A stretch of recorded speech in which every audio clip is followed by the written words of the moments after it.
Colour. So colour, and again, both scent and colour, we're going to do a lot more research to work about to create a blueprint for people's well-being, be it indoors, outdoors, on a balcony. But you know, look at that wash of blue. Universally across the world, colour preference is blue and green. Now, the reason why it's blue and green is possibly the view is the sky and nature. So those two things link that. And then you go into sort of cool colours, which are said to calm, and we're recently doing some research looking at physiology in cool colours as opposed to hot colours. So reds and yellows are meant to excite and invigorate, and oranges and pick you up.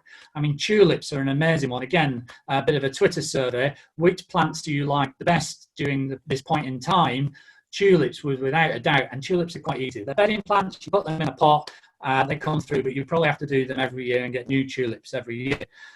So colour is important, not just the hue, so i.e. the hue of blue or green or red or yellow, but also how deeply saturated it is, and also the lightness of it. And if you play around with some of those things, you can actually manipulate how people might feel or emotion. So a classic example of that, and a piece of work that's been done on yellow, if you think yellow, an emotion that might pop into your head is happiness, joy. And actually there's been a study that's looked at that, and across 40 countries, yellow is associated with joy. And not only that, at the equator, it's less joyful than when you come up north, because obviously there's more sun at the equator, and as you go up, it's less. So it really is about your environment and about how you experience that.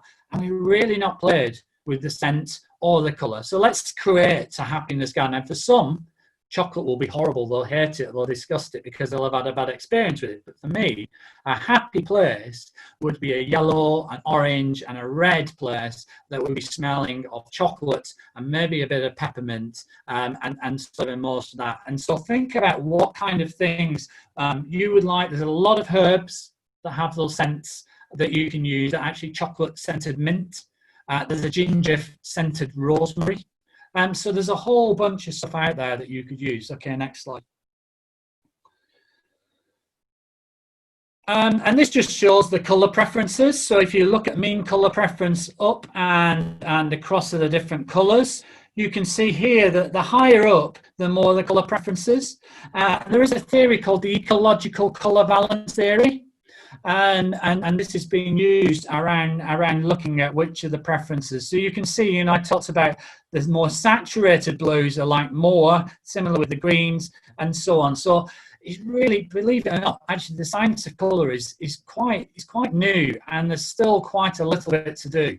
However, a paper I think 2 weeks ago was published that directly correlated what people looked at colour in relation to colour preference and firing neurons within the brain of certain aspects of that. So even the complexity of firing neurons in the brain is still very little understood, but there's a definite connection with the areas of the brain and the firing of the brain linked to colour preference. So brain is driving the preference of which colours you like, which I think is linked to evolutionary survival.